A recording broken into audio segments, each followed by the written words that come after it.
Hey lovelies, Lisa here, and it is day 7 in my tower month, and I am tired. It's my tired month today. Partly I'm tired, just, basic, like not enough sleep. Partly I'm tired because work was really busy. Just lots of things, lots of, good things, and, intense things, and just work, just we bring ourselves forward and we do the stuff. And then also tired because of some of the ups and downs that I've been describing, particularly in my video yesterday, and about the towers being about ups and downs. And, just, it takes a lot of energy to live a human life. So I'm tired. And I think today, in many ways, the tower is teaching me about a certain kind of surrendering when we're just, or wish for surrendering when we're tired. But before I get into that, I just want to revisit a little bit of the iconography that we've been exploring. I haven't actually brought forward a Waite-Smith image, the sort of classic Waite-Smith image, but, in a lot of ways what we've been talking about, the royal we here, what I've been talking about with you and what we have been exploring together, I guess, through this medium of the internets, is what gets symbolized in this sort of Golden Dawn, the Waite-Smith imagery of the Kabbalistic tree of life, that zigzag that represents, sort of how the divine spark of creation comes into the material world. And these little nubbins of flame. So, remember I was talking about the confetti or the little Easter eggs from the sort of Marseille imagery. They get very explicitly understood as flame. And then these little you can sort of see these look a little bit, they sort of look a little bit like sperm, that idea of ejaculation and creativity and that sort of phallic force in a world where, in a patriarchal world, creativity tends to get gendered male, right? But these are also like little yuds, the Hebrew letter yud, like the Y in Yahweh, in the Yud He Vav He, the 4-letter name of God. So, that's all that Kabbalistic Golden Dawn association with the 4 suits and with the tarot as a whole as being about the material world being imbued with divinity, the sort of the movement of magic in that sense. So, I've been talking a lot about the sacred and its relationship to the profane, to us, and talking about this moment of ignition, where things catch flame, where we're inspired, where things are transformed, and talking a lot about, what it means for the self that we think we are, to be challenged, to be completely inhabited, blown away. Maybe that energy emerges from the inside in that kind of phallic imagery of ejaculation that I talked about a few days ago. But then what it is for us, for heaven to meet earth, and this card being about the spirit meeting the material world. So that's kind of where we've been. We've been focusing a lot on this and this, the top, and a little bit on these figures coming down.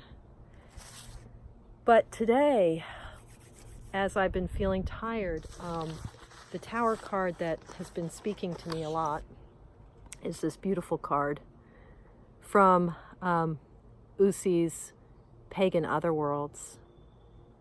And that figure falling, the emphasis here, you can barely see in this light, you can barely see, and you can barely see in this light because it's not that visible in the card itself, but the lightning that's striking, and it's really not creating a huge amount of damage to the tower. But instead, this figure in free fall and just like, you know, what does it mean to like just let go of all of the striving, all of the creating, all of the energy, right? I'm so onesie in my, you know, I'm so onesie in many ways. And today I just kind of had, not with any sort of emotional charge to it, but just that I'm tired, you know? So sometimes the tower might feel a little bit like this kind of letting go. Yeah, letting go. And, you know, I've been doing this kind of calibration, working with playing cards. Today I was drawing cards from, my husband got me the Bicycle Fire. It's one of the Elements series, and the quartz are really pretty. The pips are just, they're not customized at all, but I love the color of the quartz. Here's what the red suits look like. I love that Queen of Spades. And let me see if I can show you the ace real quick. If I can find the Ace of Spades. Where is she? She? Why did I make the ace? The Ace of Spades. Where is she? I like that. So anyway, and the backs are nice. And you know, it's bicycle, so it's it feels really nice. By the way, I just learned from watching Chris Ramsey's videos over the past couple of days. I just learned, so USPCC, United States Playing Card Company, has been purchased by Cartamundi. And there's in the playing card world, there's all sorts of worry that USPCC's standards that, you know, have made bicycle cards such a like necessary product, that they may be compromised by Cartamundi. And it's interesting because, you know, in the tarot world, we're used to Cartamundi as standing for a kind of European quality of card. So just a little side note. Anyway, so these were the cards I drew today. The Seven of Spades. The Seven of Spades was my like central card. And then the cards that were helping me interpret the seven were the Two of Spades and the Joker. And all the cards were right side up. Well, Two of Spades there's no difference, but the Joker and the seven, there is a difference. So, you know, the Seven of Spades corresponding with the Seven of Swords, a card that really, you know, is about the meeting, in many ways, I think the meeting of of heaven and earth.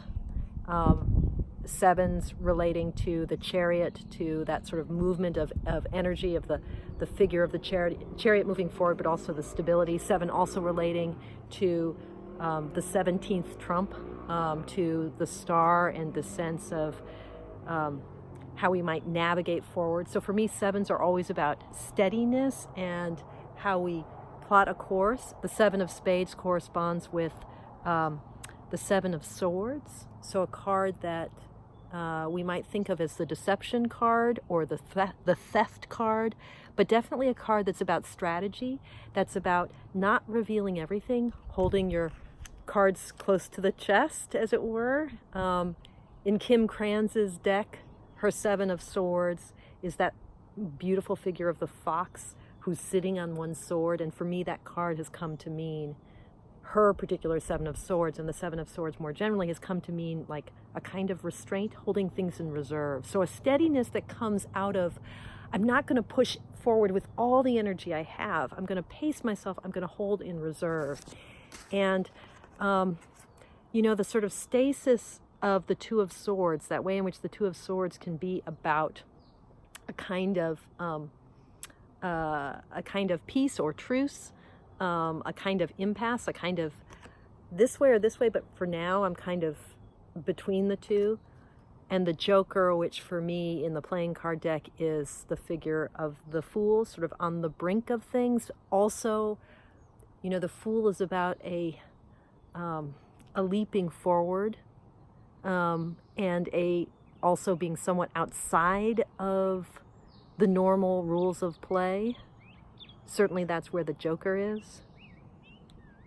So I'm moving fast here with these connections I'm making, and I'm hoping that this resonates, makes sense, is interesting. But this is making me think about the ways in which, you know, the kind of letting go of the Tower, which might relate to the letting go of the Fool, but how this is really about a kind of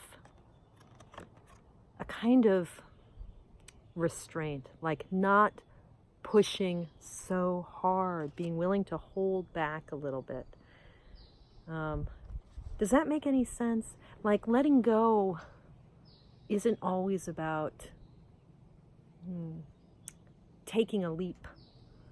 It might just be about falling back and not pushing forward.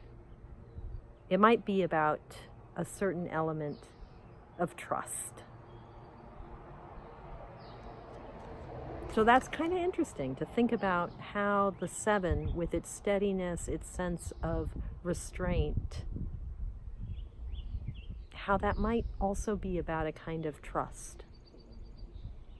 Trusting ourselves, trusting our path, being willing to be engaged, but also allowing ourselves some room. Whoops. My Joker just flew away. It's windy. My Joker just literally flew off the table. And on that note, as always, thank you guys for watching, and thank you for your practice.